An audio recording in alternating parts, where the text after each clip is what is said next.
Nunca imaginé que un simple mensaje de voz pudiera destruirlo todo, pero aquí estoy, contando cómo engañé a mi propia hermana durante años sin que ella lo supiera. Empecé a recibir alertas al tercer día. Eran audios de mi mejor amiga, Clara, diciéndome en tono sofocado: lo siento, no era mi intención, pero tengo que decírtelo antes de que ella lo descubra sola. Mi corazón se detuvo. ¿Qué estaba pasando? Desde niña había compartido cada secreto con mi hermana mayor, Valentina, y nunca pensé que alguien pudiera usar mi confianza en su contra. Flashback a 3 años atrás, Valentina y yo éramos inseparables. Ella me defendía en la escuela, me pasaba apuntes y me consolaba cuando mi novio de aquel entonces me engañó con mi mejor amiga. Yo la admiraba tanto que incluso creí sus mentiras familiares. Podría ocultar el hecho de que nuestra madre había planeado un retorcido chantaje emocional para que Valentina renunciara a la beca universitaria y me dejara a mí con el puesto. Pensé que todo era coincidencia, hasta que Clara me abrió los ojos. Clara alegaba tener grabaciones donde mi madre le decía: mi niña, no te preocupes por ella, que ya me encargo yo de bajar a tu hermana 3 escalones en la vida. Yo temblaba de rabia y confusión. ¿En serio mamá había cocinado todo ese enredo contra mi propia hija mayor? Mi sangre hervía, recordé la cólera que sentí aquella vez que Valentina me llamó egoísta por arruinar su graduación. Si mi madre la había manipulado, entonces Valentina me había creído a mí y no a mi propia sangre. Esa noche confronté a mamá. Su mirada se tornó fría, como el filo de un cuchillo. ¿Qué sabes tú de lo que hago por tu bien? Siempre te quedas con la versión fácil. Fue la primera vez que la vi triste, dolida, y entendí que tal vez también había sido víctima de sus fantasmas. Pero mientras lloraba, soltó la frase que me heló los huesos: Valentina no es tu hermana de sangre. El mundo se apagó. Yo, que había protegido a Valentina desde que éramos niñas, ahora sabía que compartía lazos con otra persona. Esa revelación tomó forma en mi mente durante los siguientes días. ¿Quién era mi padre biológico? ¿A cuántos años de mentiras me había sometido mamá? ¿Y por qué Valentina, quien creía conocerme mejor que nadie, nunca sospechó nada? Busqué a Clara de nuevo. Te lo juro, he visto mensajes entre tu madre y su amante, el policía de la esquina. Mis manos temblaron al imaginar la magnitud de ese romance oculto, el celo de la amante oficial y el rencor que, durante 2 décadas, arrastró mi familia hacia un abismo de traiciones. Ya no importaba el amor que sentía por Valentina, ni los recuerdos de infancia. Estaba atrapada en una telaraña de engaños que corrían por todos lados. Hoy, mientras grabo este vídeo, tengo el corazón en un puño. Sé que mi siguiente paso podría fracturar a mi familia para siempre. Pero antes de dar ese salto, hay algo más que descubrí: una serie de fotos en el teléfono de mamá, guardadas en una carpeta llamada Verdades, donde ella aparece con alguien que creí era mi padre, pero que en realidad... No puedo continuar sin mostrarles lo que encontré. Y lo peor es que, si lo hago, mi vida ya no volverá a ser la misma. No sabes lo que es temblar de miedo al abrir una carpeta y ver tu vida entera expuesta en fotos. Cuando hice clic en Verdades, las imágenes empezaron a desfilar ante mis ojos con una crueldad implacable. Ahí estaba mi madre, radiante, junto a un hombre alto, de uniforme policial, el inspector Salinas. Sonreían cómplices bajo un letrero de zona segura. Luego vinieron fotos más comprometedoras: un beso furtivo en el pasillo de una estación, un abrazo apasionado en la cajuela de un coche patrulla, y finalmente, un ultrasonido con mi nombre tachado y mi verdadera fecha de concepción, 14 de febrero de 1998. En ese momento mi pecho se contrajo. Mi madre me concebió en San Valentín. Un día tan romántico y ahora tan violento. De pronto, la siguiente foto me hizo retroceder unos pasos y soltar un grito ahogado. Aparecía Valentina, no yo, en un hospital clandestino de Veracruz, a solas con la partera que la había traído al mundo. En los metadatos de la imagen figuraba la fecha 11 de febrero y, debajo, mi nombre completo con fecha real de nacimiento, 16 de agosto de 1996. ¿Valentina tenía mi identidad registrada y yo vivía con su acta de nacimiento? Un mareo de caos mental me derrumbó contra la silla. Mis manos sudaban y mi mente divagaba. ¿Cuántas veces me había presentado a Valentina en fiestas como mi hermana mayor, cuando en realidad yo era la menor biológica? ¿Por qué mamá y el inspector Salinas habían fabricado esta sustitución de identidades? ¿Para proteger a quién, o de quién? Sentí que todo mi pasado se volvía un laberinto sin salida, y que mi propia sangre era un acertijo sin resolver. La siguiente imagen dejó de ser una foto y se convirtió en una sentencia. un recibo bancario de una cuenta secreta a nombre de Valeria Castillo con un código que coincidía con mi número de seguridad social, el real. De inmediato supe lo que debía hacer: infiltrarme en el banco para acceder a la caja de seguridad donde mi madre había guardado algo que nunca quise ver. Flashback a hace 6 meses. Valentina me pidió apoyo económico para un proyecto social. Yo, orgullosa, le transferí 10.000 pesos sin preguntar. Ella jamás me devolvió una explicación, solo gracias fríos por mensaje. Ahora comprendo que quizá ese dinero fue la última pieza de un rompecabezas de mentiras, y que Valentina, como supuesta hermana, se había beneficiado de mi vida desde antes de nacer.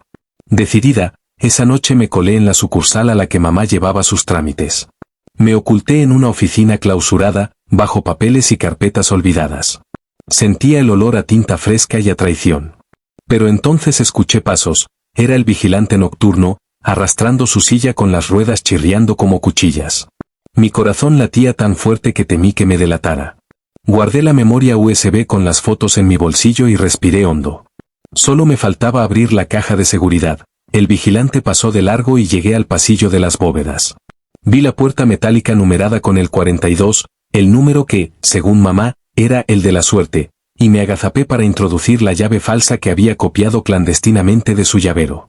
Incertidumbre y exaltación recorrieron cada centímetro de mi piel cuando giré el pomo. Un chasquido metálico anunció que la caja estaba desbloqueada.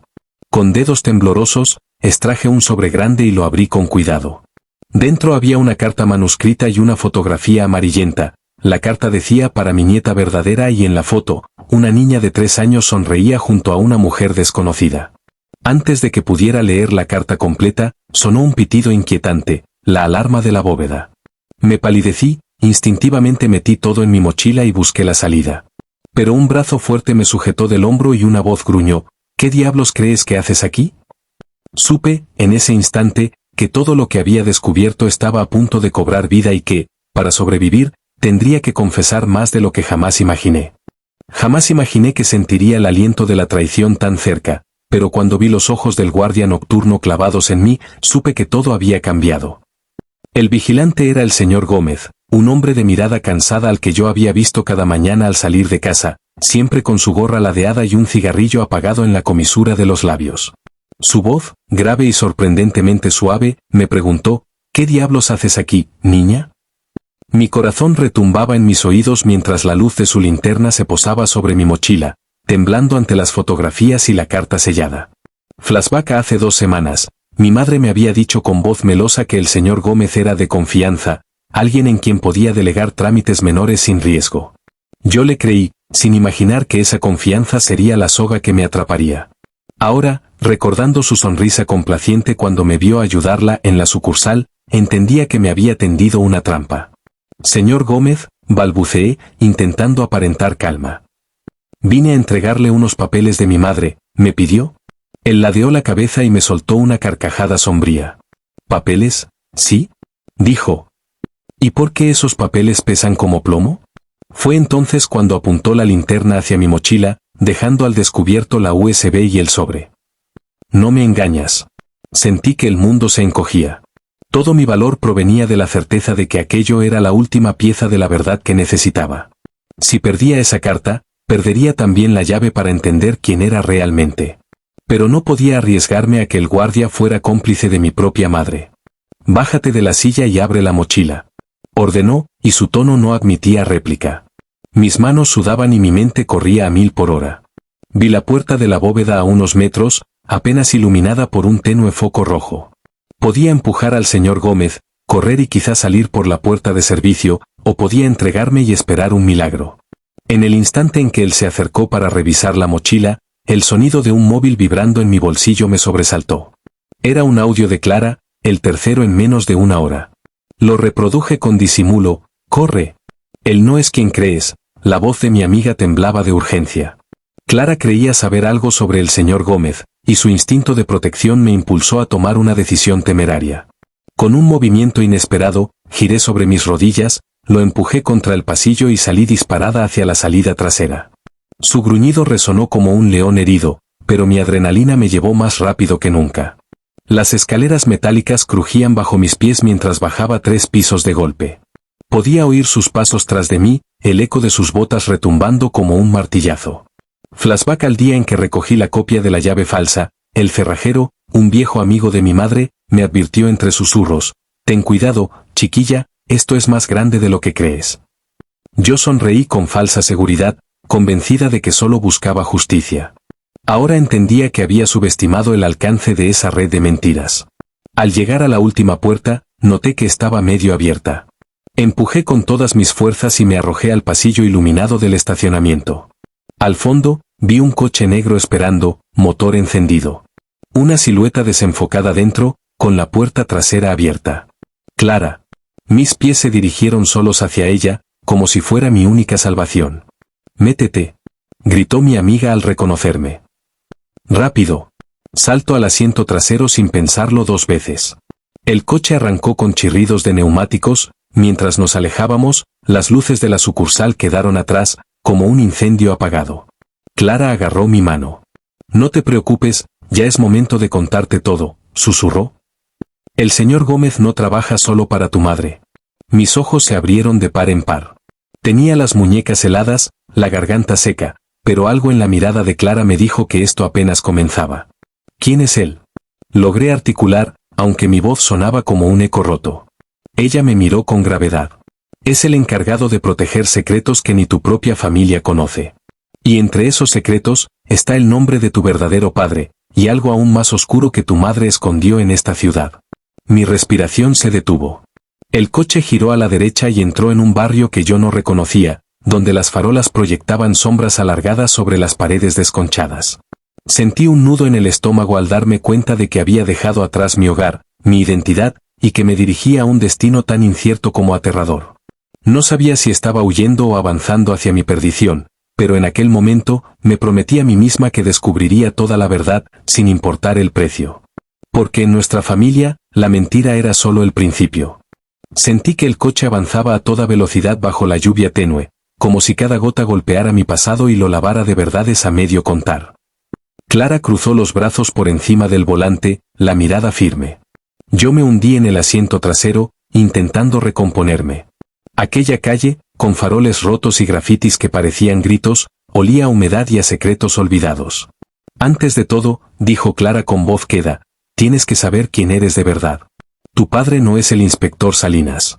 Tu padre biológico se llamaba Mateo Reyes, un periodista de investigación que desapareció hace 20 años». Hizo una pausa, como tragando un nudo.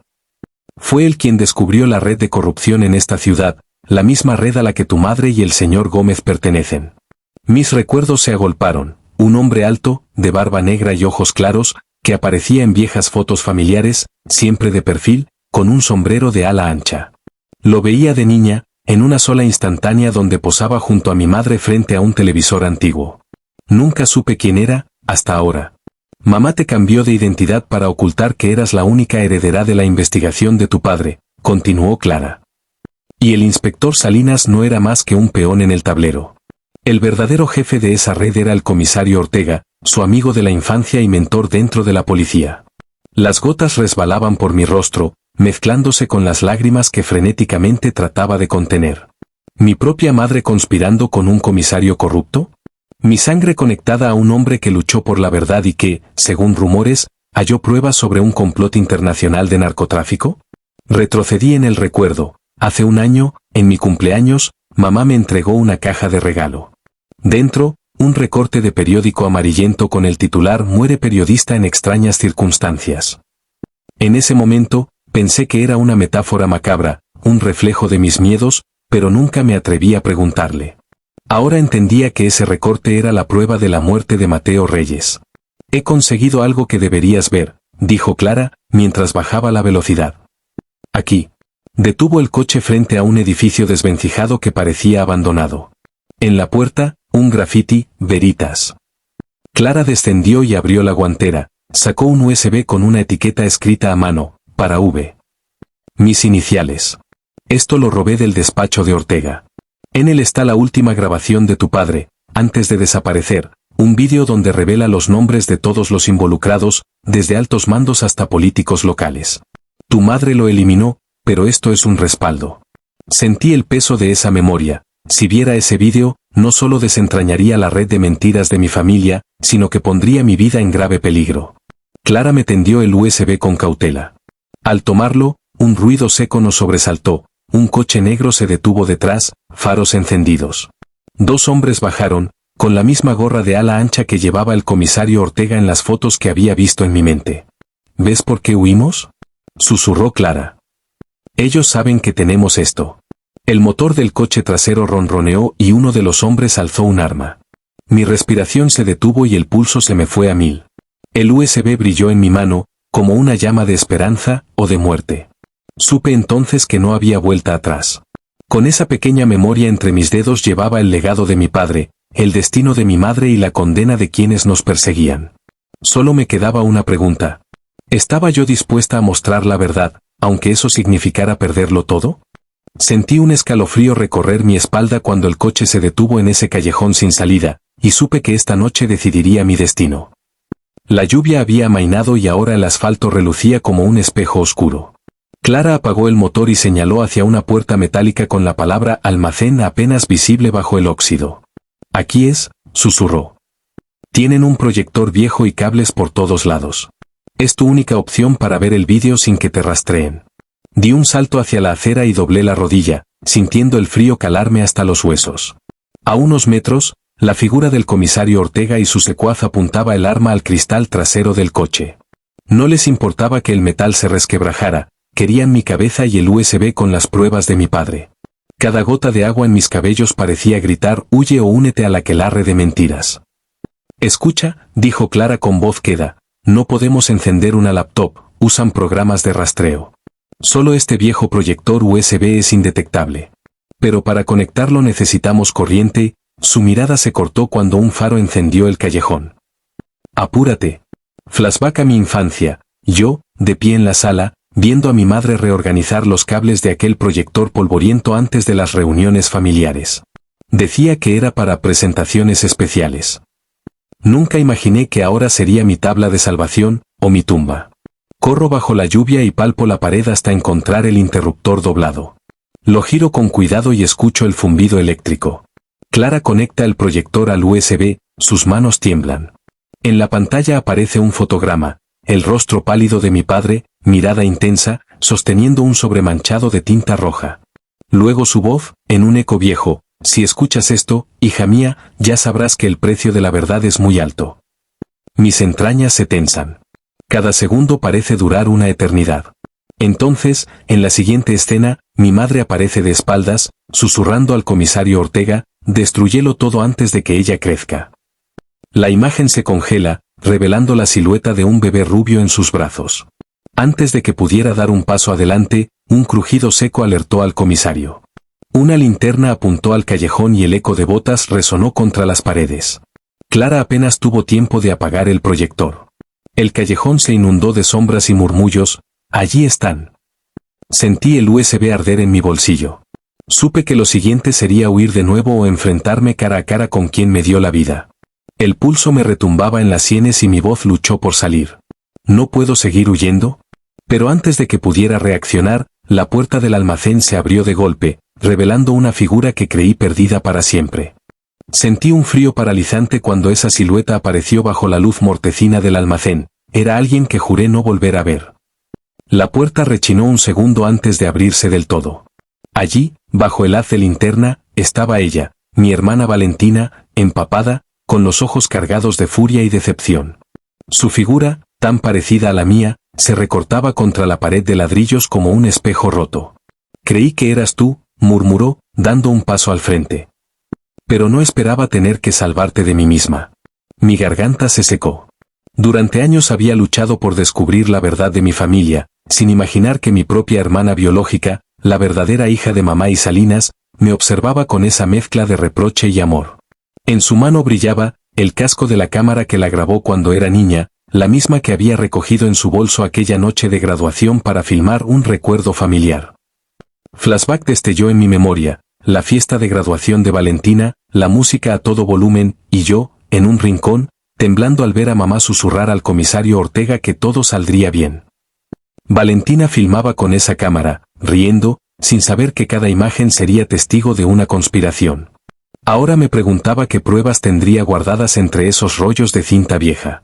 ¿Por qué estás aquí sola?, preguntó mi hermana, con la voz entrecortada.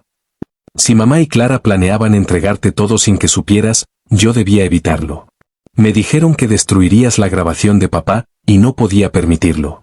El corazón me dio un vuelco. Valentina sabía de la existencia del USB y del proyector. Pero entonces recordé, Clara me advirtió que Valentina había recibido instrucciones de mantener la paz familiar a cualquier costo. ¿Te pagaron para detenerme?, inquirí, al borde de la cólera. ¿Te dolió tanto que quisiera exponer la mentira? Ella negó con la cabeza con brusquedad, sus tirabuzones empapados saltando sobre sus hombros. No soy su peón. Su voz se hizo firme. Elegí creer a mamá cuando dijo que te protegía. Pero al saber que tú ibas a mostrar la verdad de papá, comprendí que también merecías saberlo. Un relámpago iluminó el callejón y la lluvia volvió con fuerza. Valentina se quitó el casco de la cámara y me lo extendió. Aquí está todo. Entrevistas, fotos, grabaciones, dijo. Al abrirlo, vi el carrete intacto, junto a él, una carpeta con los archivos originales de la investigación de mi padre. El peso de esas palabras me golpeó. En ese momento, entendí que mi hermana había arriesgado su posición en la red de Ortega para mantener viva la memoria de nuestro padre. Y mi rabia se convirtió en culpa. Lo siento, susurré. Pensé que te usaban. Valentina apartó la mirada y luego la enfocó con ternura. Nadie me usó. Respiró hondo. Pero si vamos a salir de esta, necesitamos unir fuerzas. Ortega y su gente saben que tenemos algo que destruirá sus carreras, sus imperios. No solo nuestra madre y Salinas, sino políticos, narcotraficantes, periodistas comprados. Un trueno retumbó y la puerta del almacén se cerró de golpe. Las luces del callejón parecieron desvanecerse. Supe, entonces, que no había margen de error. Teníamos la evidencia más explosiva de la ciudad en nuestras manos, pero también al hombre que ordenó matricidios políticos tras nosotros, el comisario Ortega. Valentina deslizó el USB que Clara me había dado en mi mano. Este es el plan, tú difundes el vídeo de papá, yo publico el material extra.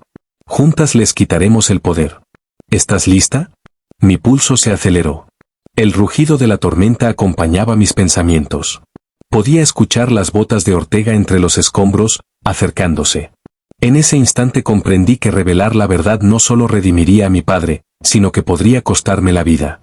Alcé la vista y vi su sombra al otro lado de la reja del almacén, recortada contra el negro de la noche.